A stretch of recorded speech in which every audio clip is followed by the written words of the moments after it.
কথা বললাম ইমার্জেন্সি ওয়ার্ডের, তারা বললেন যে তার আঘাতটা গুরুতর, নাকে এবং চোখের এখানে আঘাত হয়েছে, ইন্টারনাল ব্লিডিং হচ্ছে এবং উনি সেমি কনসিয়াস অবস্থায় আছেন।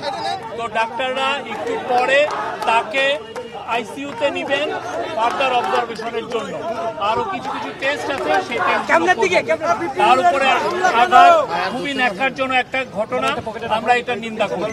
আমরা এই পুরো জিনিসটা আমরা ইনভেস্টিগেট করি। আমি একটু আগে ডাক্তারদের সাথে কথা বললাম ইমার্জেন্সি ওয়ার্ডের, তারা বললেন যে তার আঘাতটা গুরুতর, নাকে এবং চোখের এখানে আঘাত হয়েছে, ইন্টারনাল ব্লিডিং হচ্ছে এবং উনি সেমি কনসিয়াস অবস্থায় আছেন। তো ডাক্তাররা একটু পরে তাকে আইসিইউতে নিবেন ফার্দার অবজারভেশনের জন্য।